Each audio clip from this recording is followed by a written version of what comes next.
ဒါပေမဲ့ဘုရားရှင်ကဒီမြစ်ထဲကရေတွေကိုပဲသွားခတ်ပါအခုရေတွေကကြည်သွားပါပြီလို့မိန့်တော်မူခဲ့ပြီးရှင်အာနန္ဒာနောက်တစ်ချိန်ရေသွားခတ်တဲ့အချိန်မှာတော့မြစ်ရေဟာထူးဆန်းစွာနဲ့ပဲကြည်လင်တန်ရှင်းနေတာကိုမြင်လိုက်ရပါတော့တယ်ဘုရားရှင်ကရှင်အာနန္ဒာခတ်လာပြီးတဲ့ရေကိုတောက်သုံးပြီးတဲ့နောက်မှာကိုတော်ပြောတဲ့စကားကိုသေချာမှတ်ထားပါလို့ဆိုလိုက်ပါတယ်ဘုရားရှင်ဟာရွှေပရိန်တဲ့စုံထားကတ်လူတဲ့ဆုံးကိုဖုံးပေးပြီးတဲ့နောက်ပြင်းထန်သောယောဂါကိုခံစားခဲ့ရတာကြောင့်နောက်ပိုင်းမှာလူတွေကသူ့ကိုအပြစ်တင်နိုင်ကြောင်းဘုရားရှင်ကိုမသိတဲ့အစားအစာတွေဆက်ကပ်တယ်လို့ဆွဆွဲလာနိုင်ကြောင်းဒါမဲ့ရှင်အာနန္ဒာအနေနဲ့မှတ်သားထားဖို့ကဘုရားရှင်ရဲ့ဘဝမှာအထူးခြားဆုံးဆုံးနှစ်နတ်သာရှိခဲ့ကြောင်းပထမဆုံးတနတ်ကဘုရားမဖြစ်မီသူဇာတာကတ်လူခဲ့တဲ့ဆုံးဖြစ်ပြီးဒုတိယဆုံးကတော့စုံတာကတ်လူခဲ့တဲ့ပြိဋိဘံမပြုတ်မီနောက်ဆုံးဆုံးတနတ်သာဖြစ်ကြောင်းဒါကြောင့်တစ်ချိန်မှာပြစ်တင်ဆွဆွဲမှုတွေရှိလာပါကစုံတာကိုဂျင်းနဲ့ဝမ်းမြောက်နိုင်စေဖို့ဒီအကြောင်းကိုပြောပြပေးပါလို့မိန့်တော်မူခဲ့ပါတယ်။အဲနောက်ဘုရားရှင်ရဲ့ဝေနာအနေငယ်တက်တာလာခဲ့ပြီးတော့ကုသီနာအောင်ပြည်မန္လာမင်းတွေရဲ့အင်ဂျင်ဥယျာဉ်ကိုခီးဆက်လာခဲ့ပါတယ်။အင်ဂျင်ဥယျာဉ်ကိုရောက်တဲ့အခါအင်ဂျင်ညီနောင်ရဲ့ခြေရင်းကကြောက်ဖြာထက်မှနေရာထိုင်ခင်းစီစဉ်မှုမိန့်ကြားခဲ့ပါတယ်။ရှင်လူရုဒ္ဓကတော့ဗုဒ္ဓအောင်ငေးကြည့်နေနဲ့ယနေ့ညမှာပဲပြိဋိဘံပြုတော့မယ်ဆိုတာကိုသိမြင်လိုက်တာကြောင့်မျက်ရည်တွေမထိန်နိုင်ဖြစ်နေရပါတယ်။ဘုရားရှင်ဟာမြောက်ရက်ကိုဥကောင်းပြုကညာဘက်ကိုစောင်းရလဲတော်မူနေခဲ့ပြီးအင်ဂျင်မင်းတွေကလည်းဘုရားရှင်ပြိဋိဘံပြုတော်မှာကိုသိနေကြတယ်လားနောက်ဆုံးပူဇော်တဲ့အနေနဲ့အနီအောင်အင်ဂျင်ပန်းတွေဘုရားရှင်ပေါ်တဖွဲဖွဲကြွေစင်းလို့နေခဲ့ပါတယ်။ຫນွေဥရာသီကိုမရောက်သေးပေမဲ့အင်ဂျင်ပန်းတွေဝေးဆာဆာဖူးပွင့်နေကြပြီးဥယျာဉ်ထဲကိုနေအောင်ကြီးတွေရှက်ဖြာကျနေတဲ့မြင်ကွင်းကလှပတယ်လို့ထင်ရပေမဲ့ရှင်အာနန္ဒာအတွက်ကတော့ကြေကွဲပွဲရာအတီးပဲဖြစ်နေခဲ့ပြီးတော့အင်ဂျင်ပင်ရဲ့အနောက်မှာရှာကြီးတန်ငင်ငိုကြွေးနေပါတော့တယ်။ဒီချိန်မှာဘုရားရှင်ကယဟန်များကိုတော်ကိုကြည်ညိုလေးစားတယ်ဆိုရင်ကိုတော်ညွှန်ကြားထားခဲ့တဲ့လမ်းစဉ်တိုင်းလမ်းမလွဲစေဘဲနဲ့ဆက်လျှောက်ကြဖို့ဟောကြားနေခဲ့ပါတယ်။အဲနောက်ဘုရားရှင်ကရှင်အာနန္ဒာပြောက်နေအောင်တတိထားမိလိုက်ပြီးရှင်နုရုဒ္ဓကိုလိုက်ခေါ်စေခဲ့ပါတယ်။ရှင်နုရုဒ္ဓလိုက်လာတာမြင်တော့ရှင်အာနန္ဒာအတင်းဆွဲဖက်ပြီးတော့ငိုချလိုက်မိပြန်ပါတယ်။ရှင်နုရုဒ္ဓဒီလိုငိုနေတာမြင်ရင်ဘုရားရှင်စိတ်ကောင်းမှာမဟုတ်ဘူးလို့ဆိုကာရှင်အာနန္ဒာကိုမျက်ရည်တုပ်ပေးခဲ့ပြီးအပြင်းပြန်ခေါ်ထုတ်လာခဲ့ပါတယ်။ရှင်အာနန္ဒာကိုမြင်တော့ဘုရားရှင်ကစိတ်တော်ကမရောက်ဖို့နဲ့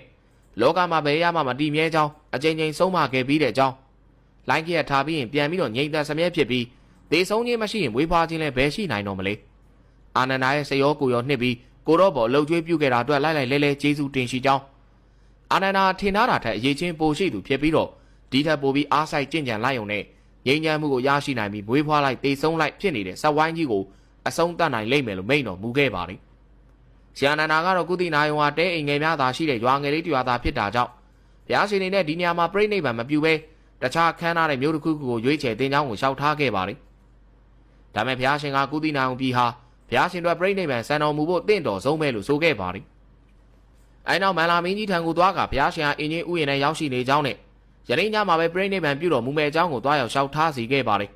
။တခြားယဟန်များကတော့ဘုရားရှင်ကိုဓမ္မနဲ့ပူဇော်သောအားဖြင့်တရားရှုမှတ်လျက်ရှိနေကြပြီး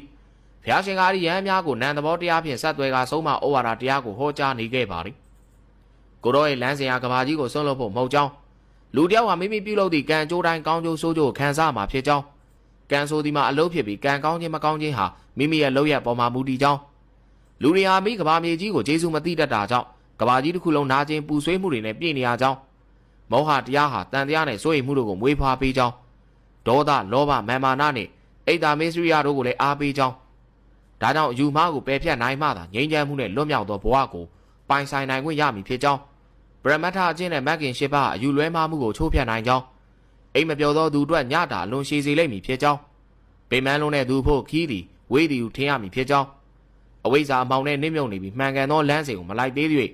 ထိုသူသည်ဆင်းရဲဒုက္ခနှင့်ပြည့်နေလိမ့်မှာဖြစ်ကြောင်းလောကမှာဘယ်အရာကိုမှမျက်စိမိတ်မယုံသင်ကြောင်း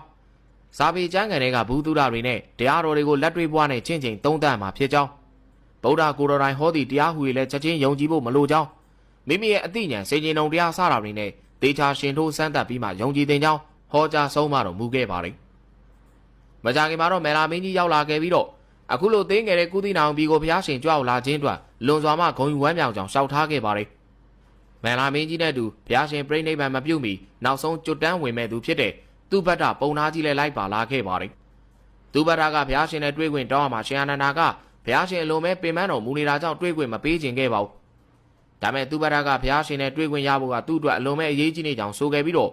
အာနန္ဒာကသင်ရဲ့အမည်ဘယ်သူလဲလို့မေးလိုက်ပါတယ်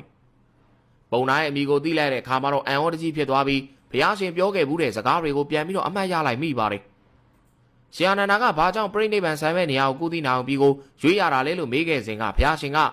နိဗ္ဗာန်နန်းကိုမဆန်မြန်းခင်မှာနောက်ဆုံးခြေချိုးပေးရမယ်သူတဦးရှိနေကြောင်းမိန့်တော်မူခဲ့ဘူးတာဖြစ်ပါတယ်။အဲဒီချိန်မှာဘုရားရှင်ကလည်းသူ့ဘဒ္ဒကိုဝင်ခွင့်ပေးလိုက်ဖို့နဲ့သူ့ကိုတရားဟောစရာရှိတယ်လို့မိန့်လိုက်ပါတယ်။ဘုရားရှင်ရှေ့ကိုရောက်တဲ့အခါမှာသူ့ဘဒ္ဒကအရှင်ရဲ့လမ်းစဉ်နဲ့တွေးခေါ်တွေကိုအမြဲတမ်းစိတ်ဝင်စားနေခဲ့ကြောင်းနဲ့ဘုရားရှင်နဲ့အခုလိုတွေးခွင့်ရတဲ့အတွက်ဝမ်းမြောက်တဲ့အကြောင်းကိုဥစွာလျှောက်တင်ပါတယ်။ဘုရားရှင်ကလည်းသိကျင်တာရှိပါကမေးနိုင်တယ်လို့ဆိုလိုက်တဲ့အခါမှာသူ့ဘဒ္ဒကလောကမှာဒိဋ္ဌိဆရာကြီး6ယောက်တို့ကလည်းသူတို့ကိုသူတို့ဘုရားဖြစ်ကြောင်းဝန်ခံထားကြကြောင်းဒါကြောင့်ဗုဒ္ဓကပဲဘုရားရှင်အစ်စ်လားသူတို့တွေကပဲဘုရားစင်စစ်ပါလားဆိုပြီးတော့မေးလျှောက်တဲ့အခါမှာဘုရားရှင်ကကိုတော်ရဲ့သာသနာကလွဲရင်တခြားဒိဋ္ဌိဆရာကြီးတွေသာသနာမှာမက်ကင်၈ပါးဆိုတာမရှိကြောင်းမက်ကင်၈ပါးမရှိတာကြောင့်တောတာပန်တရားကံအနာကံနဲ့ယဟန္တာဆိုတာတွေလည်းမရှိနိုင်ကြောင်းမက်ကင်၈ပါးသီတာကိလေသာတွေကိုအမြင့်ပြတ်ပယ်တတ်နိုင်ကြောင်းဟောကြားလိုက်ရမှာသူ့ဘဒ္ဒလည်းဘဝင်ကြာသွားခဲ့ပြီးတော့ဘုရားရှင်စီမှာယဟန်ဝိခွင့်တောင်းခံခဲ့ပါတော့တယ်ဗုဒ္ဓံရှရဏံgacchami dhammam sharanam gacchami sangham sharanam gacchami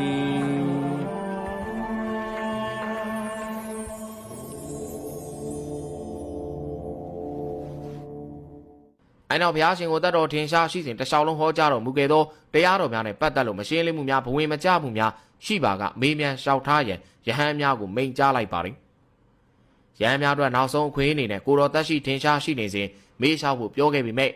ယဟန်များစီမှာဘုရားရှင်တို့ဝမ်းနဲ့ကြေကွဲခြင်းကလွဲလို့ဘာတန်တရားမေးခွန်းမှရှိမနေခဲ့ပါဘူး။အဲနောက်မှဘုရားရှင်ကဒါကိုတော်ရဲ့နောက်ဆုံးတရားဒေသနာဖြစ်ကြောင်းကိုပိုင်လေးအောင်နဲ့တောက်ပနိုင်အောင်ကြိုးစားစေလိုကြောင်းအမြဲတတိနဲ့ရှင်တွဲကဖြောင့်မတ်သောလမ်းကြောင်းကိုရှောက်ကြဖို့နဲ့တရားဖြင့်အမြဲမပြတ်နိုးကြသောအသည့်ကိုမွေးမြူစေလိုကြောင်းလွတ်မြောက်ရာသို့တကယ်ကယ်တင်ပေးမိသူမှာမိမိကိုယ်တိုင်သာဖြစ်ကြောင်းဘယ်အရာမှမတည်မြဲတဲ့လောကမှာအားလုံးမမေ့မလျော့မပေါ့မဆသောတတိတရားဖြင့်နေရကြပါလော့ဆိုပြီးတော့နောက်ဆုံးဟောကြားကပြိဋိဘံဇံဝင်တော်မူသွားခဲ့ပါတော့တယ်